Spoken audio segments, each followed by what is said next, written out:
वहीं उत्तर प्रदेश के उप मुख्यमंत्री दिनेश शर्मा ने बीजेपी की जीत और होली पर्व को लेकर कहा कि होली का मौका है, ऐसे में विपक्ष को गिले शिकवे भुलाकर सरकार चलाने में सकारात्मक सहयोग करना चाहिए। साथ ही कहा कि अब विपक्ष को हार की आदत डाल लेनी चाहिए, क्योंकि विपक्ष अपने झूठे आश्वासन, शब्द बाणों, घोषणाओं से जनता का केवल अविश्वास प्राप्त कर रही है। यूपी की सियासत और कश्मीर फाइल सहित तमाम मुद्दों पर यूपी के उप मुख्यमंत्री दिनेश शर्मा से बातचीत की हमारी संवाददाता ममता चतुर्वेदी ने।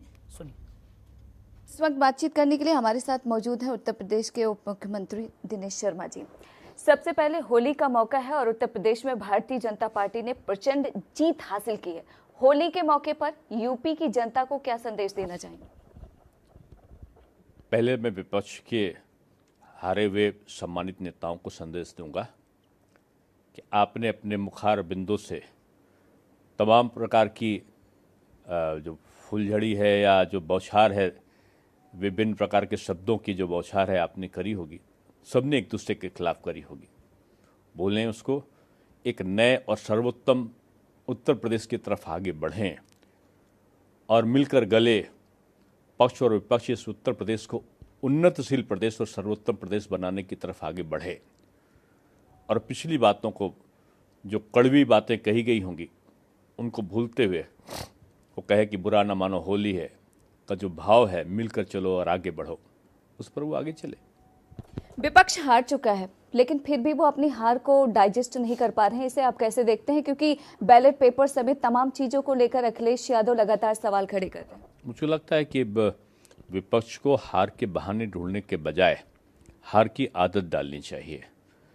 2014 से 2017, 2019 का लोकसभा, उसके बाद महापौर और जिला पंचायत के चुनाव, फिर एमएलसी और शिक्षक क्षेत्र के, स्नातक क्षेत्र के चुनाव, और उसके बाद अब 2022 का चुनाव।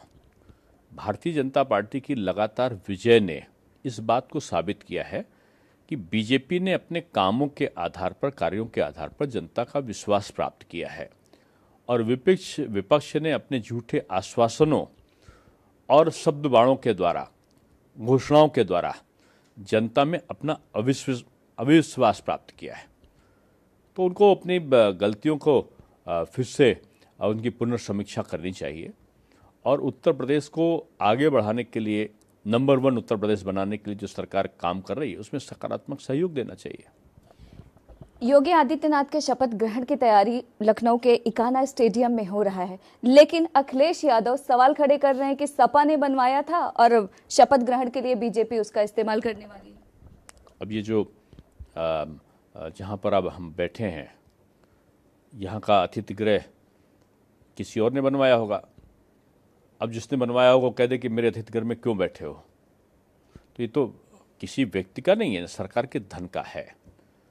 तमाम योजनाएं ऐसी हैं जिनका पिछली सरकार ने, जो बीजेपी ने किया था, उनका पिछली सरकार ने उपयोग किया। अब संसद भवन में लोग ये बोले, अंग्रेज वहाँ से ब्रिटेन से ये कहने लगे कि इसमें इसलिए प्रवेश नहीं करो, ये तो हमने बनवाया था, ये भारतीय अपना बनवाए, उसमें जाएं। इस प्रकार की मनोवृत्ति का कोई स्थान अब प्रदेश में नहीं है और निश्चित रूप में भारतीय जनता पार्टी के कार्यों के आधार पर जनता ने उसे चुना है।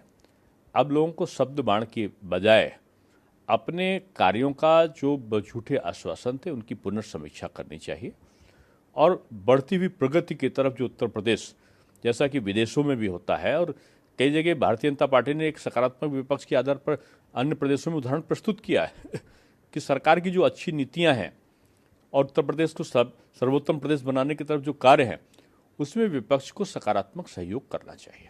आखिरी सवाल कश्मीर फाइल से जुड़ा हुआ है। प्रधानमंत्री ने इस फिल्म की काफी तारीफ की और कहा कि इस तरीके की फिल्में बनना चाहिए ताकि समाज को, देश दुनिया को पता चले कि हकीकत क्या था। लेकिन इसको लेकर अखिलेश यादव ने तंज कसा और कहा कि जब कश्मीर फाइल्स बन सकता है तो लखीमपुर खीरी फाइल्स क्यों नहीं बन सकता? अभी बना है ना। अभी चुनाव में जनता ने क्या सही है, क्या गलत है, घटनाएं दुखद होती हैं और दुखद घटनाओं का उल्लेख गलत तरीके से नहीं होना चाहिए। वो घटनाओं की पुनरावृत्ति ना हो, उसकी तरफ हमें काम करना चाहिए। अब जब जनादेश आ चुका है, माननीय न्यायालय में वो प्रकरण लंबित है, तो उसके विश्लेषण का अधिकार अब किसी को नहीं रह जाता। दो ही आधार थे, या तो न्यायालय निर्णय करे या जनता निर्णय करे। न्यायालय में मुकदमा चल रहा है, उसकी सुनवाई होकर जो आदेश आएगा सरकार उस पर कार्रवाई करेगी। जनता के दरबार में गए, जनता ने निर्णय ये दिया कि लखीमपुर की सारी सीटें, पीलीभीत की सारी सीटें उन्होंने भारतीय जनता पार्टी को दी है। यानी बीजेपी सबको साथ में लेकर चलती है। किसी भी घटना का, खासतौर से दुखद घटना का, ना तो समर्थन करती है और ना ही इसकी पुनरावृत्ति हो इसके लिए कभी कोई किसी प्रकार की क्रिया को प्रोत्साहन देती है। पक्षपात किसी का नहीं है। जो निर्णय न्यायालय का वो स्वीकार्य है, जो निर्णय जनता का है वो हमें स्वीकार्य है। वक्त देने के लिए शुक्रिया। कैमरा पर्सन शेरा सिंह के साथ ममता चतुर्वेदी, जनतंत्र टीवी, दिल्ली। खबरों के निष्पक्ष विश्लेषण के लिए सब्सक्राइब करें Jantantra TV and press the bell icon. Never miss any update.